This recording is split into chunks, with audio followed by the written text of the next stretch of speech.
Racist man punches a little black girl on a bus. A Navy SEAL sees everything and takes action.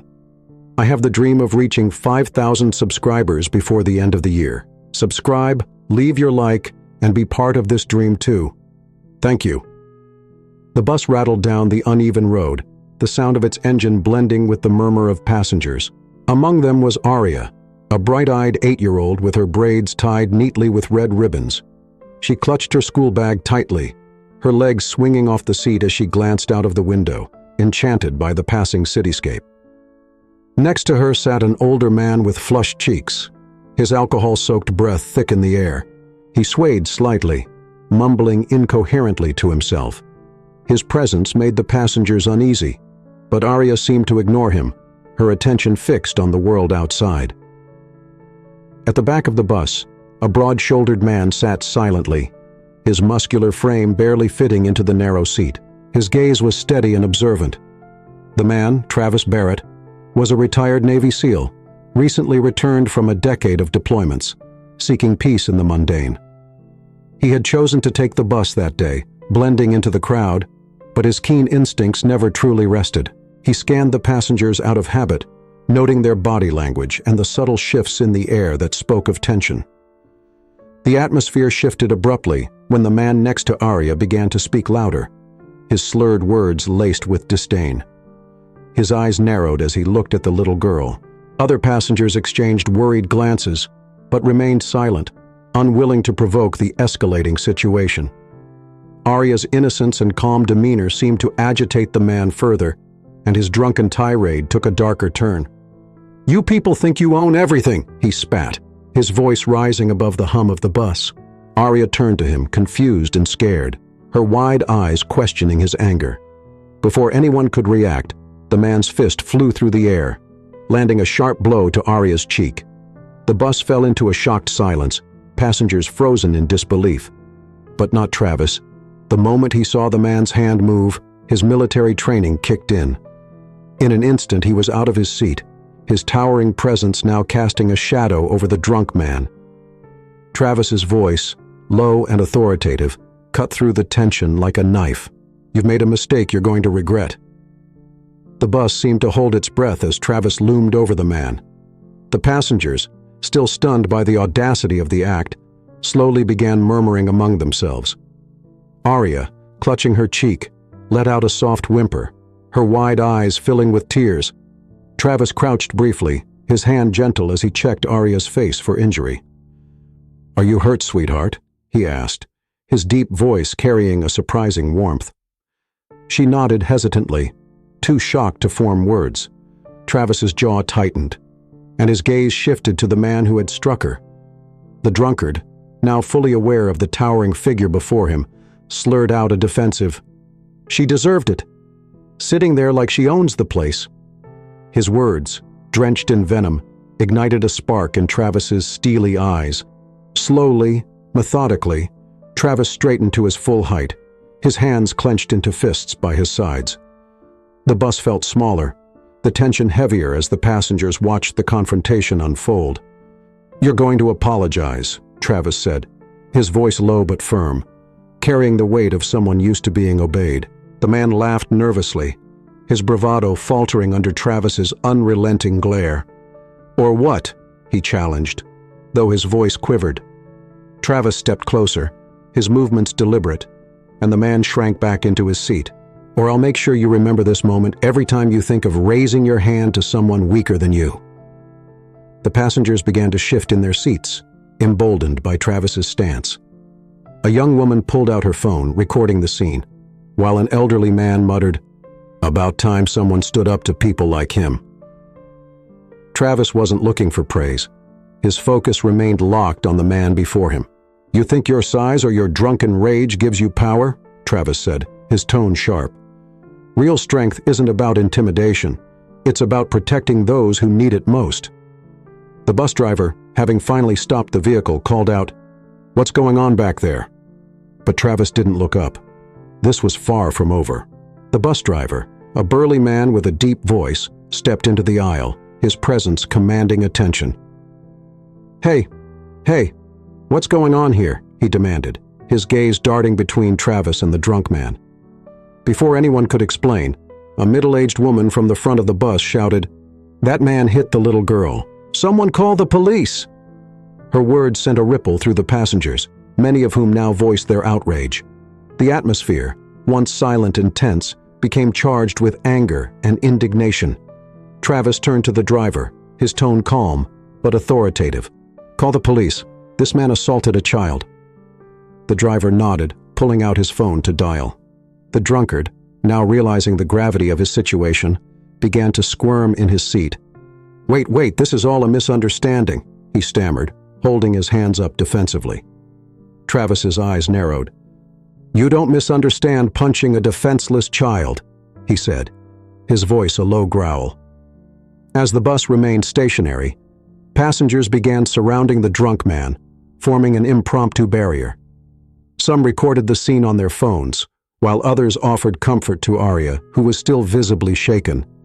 A kind elderly woman handed her a tissue and whispered soothing words. "It's going to be okay, dear," she said softly, patting Arya's hand. Travis knelt beside the little girl again, his expression softening.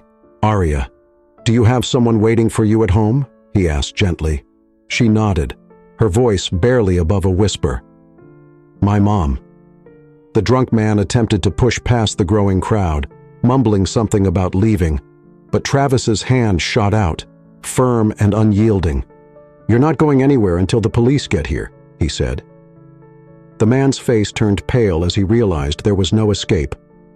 His bravado melted into fear, and his earlier arrogance was now replaced with desperation. The bus remained a bubble of collective justice, passengers united in ensuring the man faced consequences for his actions. Travis's presence anchored them, his quiet strength offering a sense of safety and resolve. The distant sound of sirens grew louder, cutting through the murmur of the passengers. The bus driver stood at the door, waving down the approaching police car. Inside, the tension remained palpable as all eyes stayed on the drunk man, who was now sweating profusely.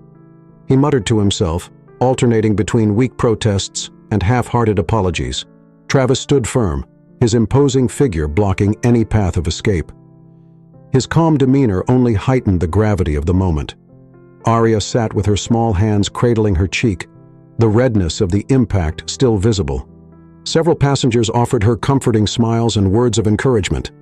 A middle-aged woman gently handed her a juice box, while others continued to assure her that everything would be okay. Tension remained palpable as all eyes stayed on the drunk man, who was now sweating profusely. He muttered to himself, alternating between weak protests and half-hearted apologies. Travis stood firm, his imposing figure blocking any path of escape. His calm demeanor only heightened the gravity of the moment. Arya sat with her small hands cradling her cheek, the redness of the impact still visible. Several passengers offered her comforting smiles and words of encouragement. A middle-aged woman gently handed her a juice box, while an older man said, "You're so brave, little one." Arya managed a small nod, but her eyes were still wide with fear. Travis crouched beside her again, his voice steady and reassuring. "You're safe now, Arya. No one is going to hurt you again." She looked up at him, her gaze filled with a mixture of trust and gratitude. The bus doors hissed open, and two uniformed police officers stepped inside. One scanned the crowd, while the other immediately locked eyes on the drunk man. "That's him," Travis said, his voice cutting through the chatter. "He assaulted this child." The officer's expression hardened as they approached the man. "Sir, you need to come with us," one said firmly, pulling out handcuffs. The man began to protest, his words slurred and incoherent, but the officers didn't waver. Within moments, his hands were cuffed behind his back, and he was being escorted off the bus. As the man was led away, a ripple of relief swept through the passengers. Several people cheered quietly, their anger giving way to a sense of justice served. The officer remaining on the bus turned to Travis. "And you are?"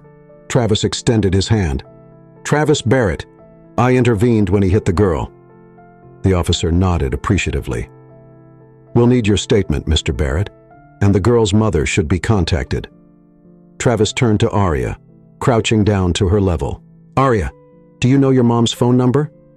She nodded and recited it slowly, her voice still trembling. Travis relayed the number to the officer, who promptly made the call.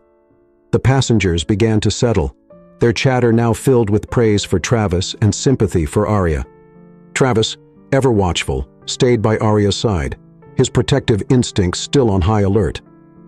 Outside, the flashing lights of the police car illuminated the night, signaling an end to the ordeal and the beginning of justice for Arya. The bus had gone quiet again, the emotional weight of the incident settling over everyone. Arya sat still, holding a cold bottle of water someone had given her to soothe her bruised cheek. Travis remained by her side, his presence unwavering. Outside, the drunk man sat in the back of the police car, his head hanging low, the reality of his actions seemingly starting to sink in. The officer who had called Arya's mother returned, stepping onto the bus with a reassuring nod. "She's on her way," he said, his voice calm. "She's very concerned." Minutes later, a car screeched to a halt near the bus. A woman in her early 30s, her face a mixture of fear and urgency, rushed toward the vehicle. "Arya!" she called, her voice cracking as she ran to the open doors. Travis stood and stepped aside, giving the woman room to embrace her daughter. Arya leapt into her mother's arms, tears streaming down her face as she finally let go of the tension she had been holding in. "Mommy," she sobbed, burying her face in her mother's shoulder. Arya's mother, a strong and composed woman named Maisie, held her tightly, stroking her daughter's hair and whispering words of comfort. Her sharp eyes quickly took in Travis and the officer. "What happened? Who hurt my baby?" she demanded, her voice trembling with a mix of rage and concern. Travis stepped forward, his tone respectful yet firm. "A drunk man assaulted her. He's in custody now, and the police are handling it." He hesitated for a moment, then added, "She was incredibly brave." Maisie's eyes softened as she turned to Travis. "Thank you," she said sincerely. "Thank you for being there for her." Travis nodded, his gaze briefly meeting hers before returning to Arya, who clung to her mother as if letting go would bring back the danger. The officer stepped in, gently explaining the process of filing charges and the need for a formal statement.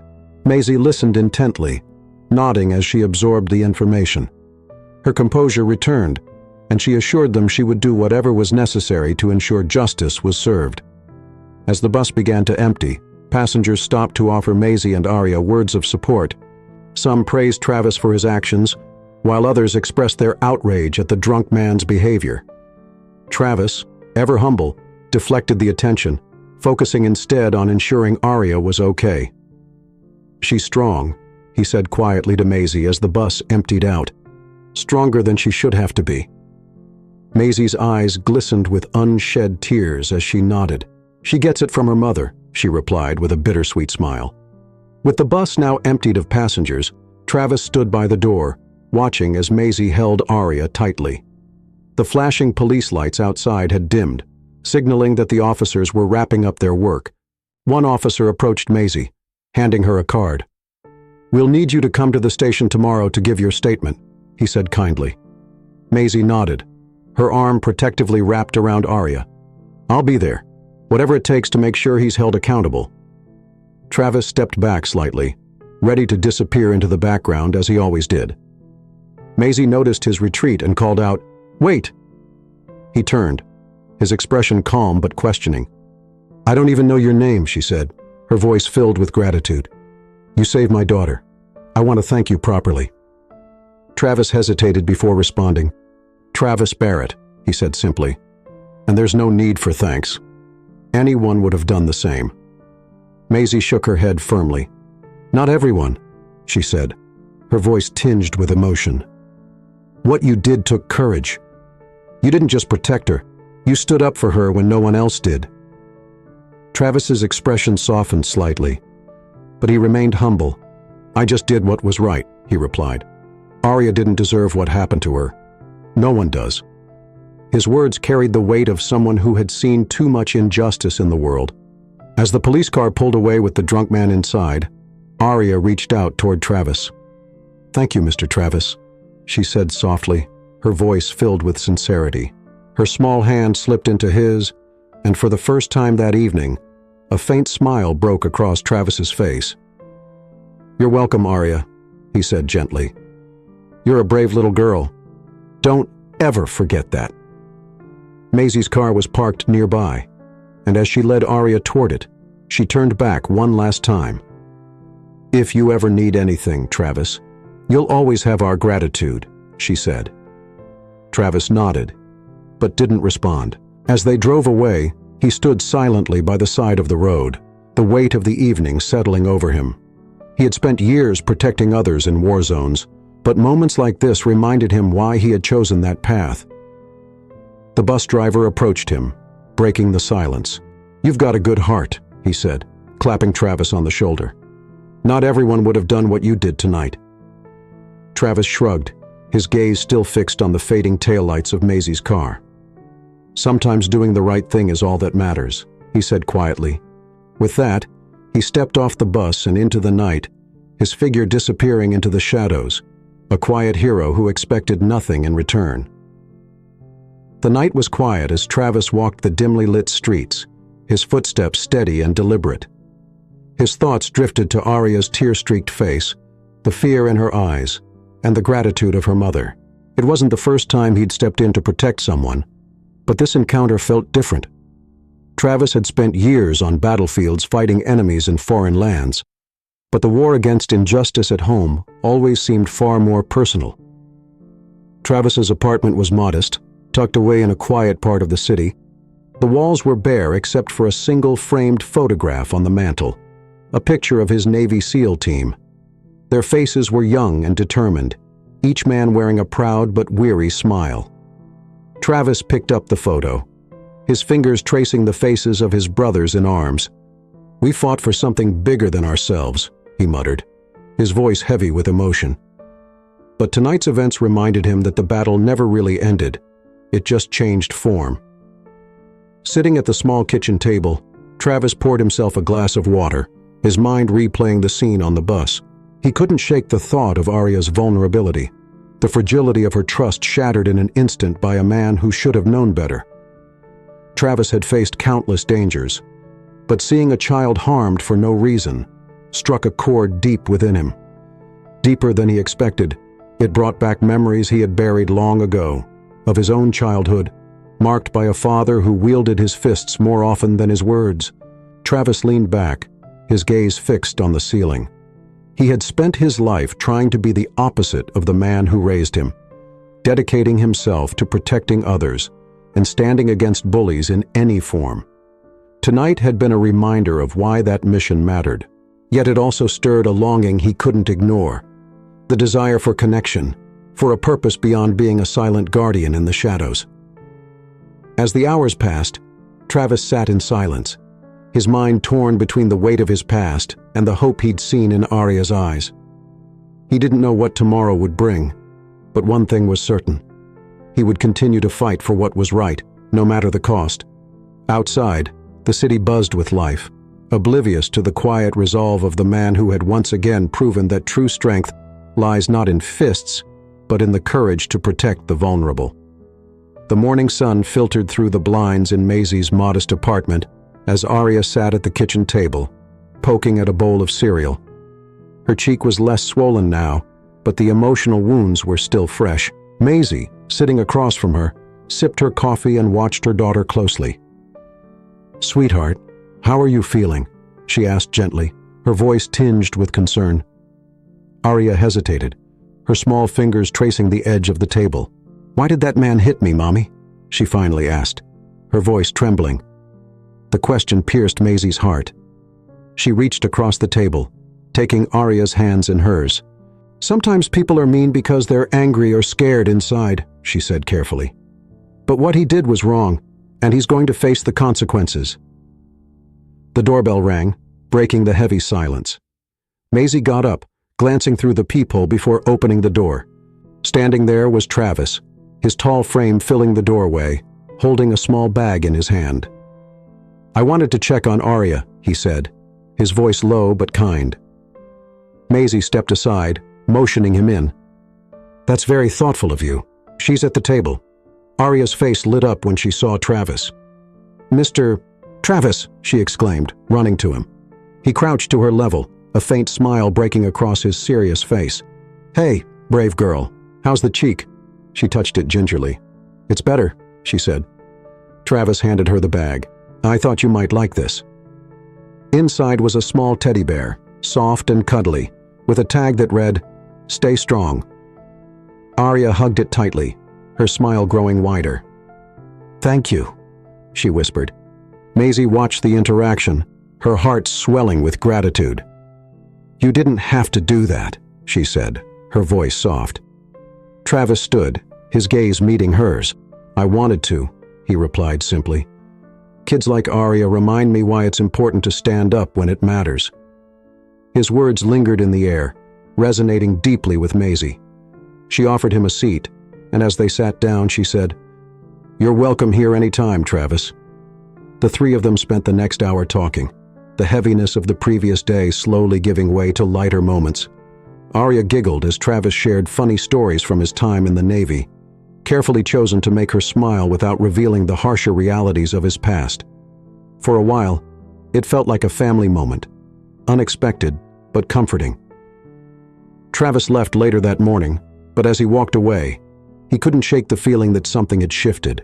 For the first time in a long while, he felt like he belonged somewhere. The courthouse buzzed with quiet murmurs as Maisie entered, holding Arya's hand tightly. The little girl clutched her new teddy bear, her small fingers gripping it like a lifeline. Maisie had spent the past few days preparing Arya for this moment, assuring her that she wouldn't have to face the man who hurt her directly. Still, she could feel her daughter's anxiety in the way she leaned into her side, seeking comfort. Travis was already there, standing near the entrance. His presence was a calming anchor, his steady gaze meeting Maisie's as she approached. "You didn't have to come," she said softly, though her grateful smile betrayed her relief at seeing him.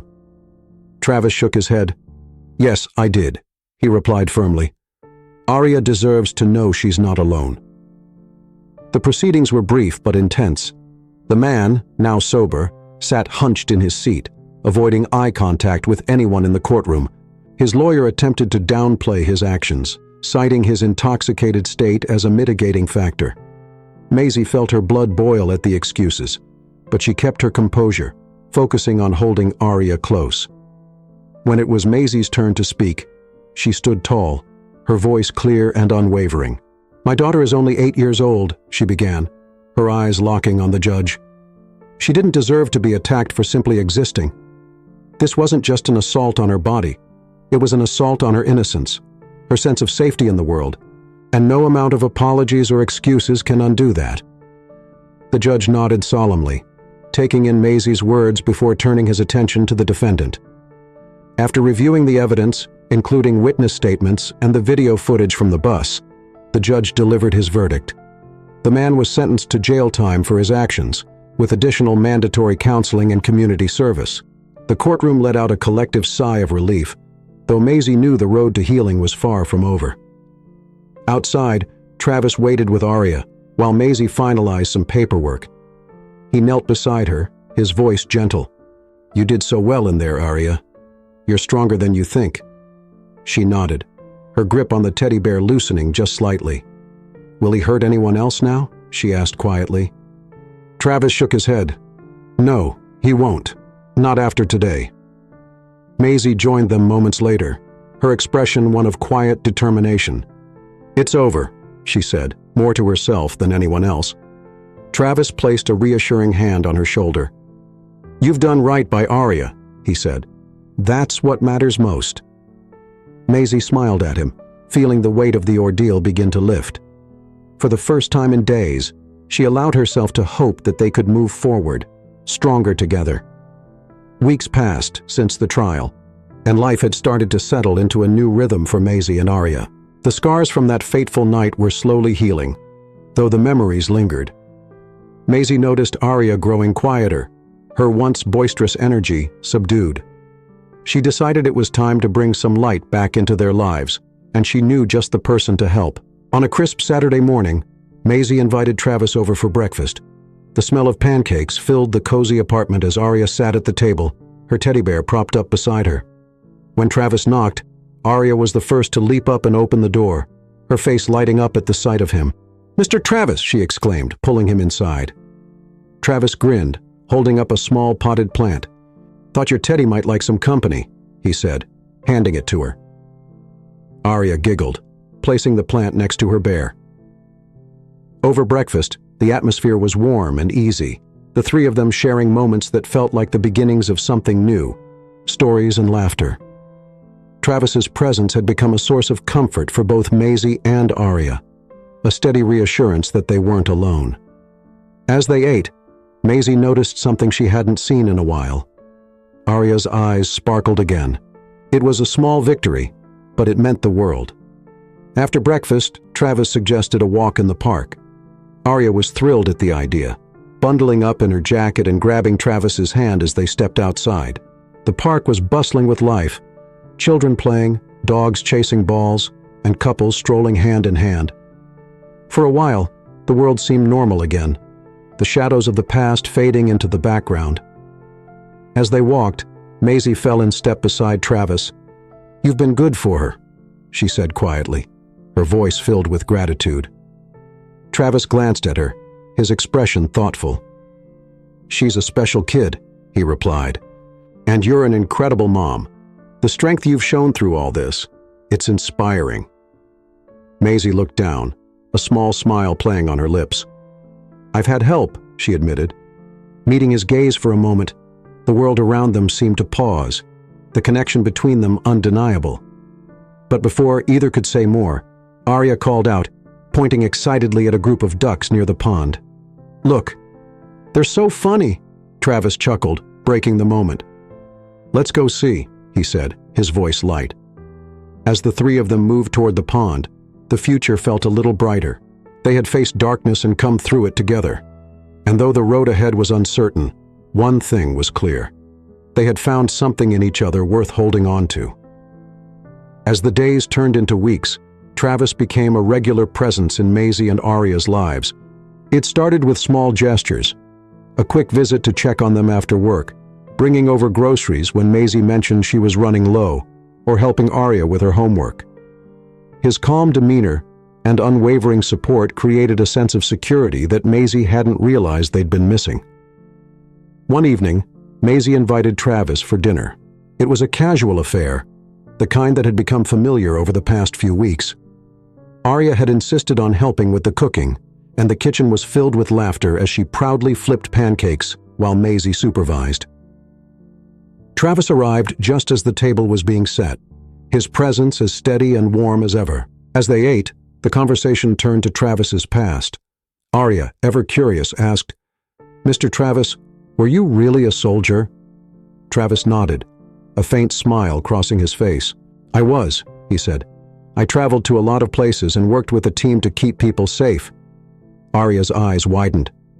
"Like a superhero?" she asked, her voice filled with awe. Travis chuckled softly. "Something like that," he replied. Maisie watched the exchange with a mixture of admiration and curiosity. She could see the weight Travis carried, the scars of experiences he rarely shared. Later that evening, after Arya had gone to bed, Maisie and Travis sat on the small balcony, sipping coffee. The night air was cool, and the city lights twinkled in the distance. "You don't talk much about your past," Maisie said gently, breaking the comfortable silence. Travis took a deep breath, his gaze fixed on the horizon. "There's not much to say," he began. "The military taught me discipline, strength, and purpose. But it also showed me how fragile life can be." Maisie nodded, her expression soft. "It's clear that protecting others is in your nature," she said. "You've done so much for us, Travis, more than I could ever repay." Travis turned to her, his eyes serious but kind. "You don't owe me anything, Maisie. Helping you and Arya, it's the right thing to do. And honestly, it's given me something I didn't know I needed." Maisie's heart swelled at his words. In Travis, she saw not just a protector, but a man who had found a new purpose in being there for her family. For the first time since the incident on the bus, She allowed herself to imagine a future that wasn't defined by fear or struggle. A future where they could all heal together. As the night deepened, Maisie placed a hand on Travis's. "You've become a part of our lives, Travis," she said softly, "and I hope you'll stay." Travis looked at her, his expression thoughtful, but full of quiet resolve. "As long as you'll have me," he replied. In that moment, they both knew that the bond they had formed was something rare and unbreakable, a foundation for a new chapter in all their lives. The morning sun streamed into Maisie's apartment, painting the walls with a warm glow that matched the mood inside. The air was filled with the comforting aroma of coffee and pancakes as Travis worked in the kitchen, his movements steady and practiced. Arya sat at the table with Lucky sprawled at her feet, giggling as she tried to teach the puppy a new trick. It was a simple morning, but one that spoke volumes about how much had changed. Maisie watched from the doorway, her arms crossed, and a soft smile playing on her lips. It had been months since that fateful day on the bus, and though the memories of the incident lingered, they had been transformed into a story of resilience, healing, and unexpected connection. Travis, who had once been a stranger, was now a part of their lives in a way neither she nor Arya could have anticipated. "Breakfast is served," Travis announced, setting a plate of pancakes in front of Arya and another in front of Maisie. He joined them at the table, his presence as steady and comforting as ever. Arya immediately began to eat, chattering about her plans for the day. Maisie watched the two of them, her heart swelling with gratitude. After breakfast, they decided to take a walk in the park, one of their favorite weekend traditions. The crisp air and golden sunlight made the world feel alive. Travis held Lucky's leash while Arya skipped ahead, chasing after falling leaves. Maisie fell into step beside Travis, her hand brushing against his. She glanced up at him, her eyes filled with unspoken words. "Travis," she said softly, drawing his attention. He looked at her, his expression calm but curious. "I just want to say thank you. For everything. For being here for—" Travis stopped walking for a moment, turning fully to face her. "Maisie," he began, his voice steady, "you and Arya have given me something I didn't even know I needed. A family." Maisie smiled, her heart full. "Well, you're stuck with us now?" she teased, her voice light but sincere. Travis chuckled, taking her hand in his. "I wouldn't have it any other way," he said.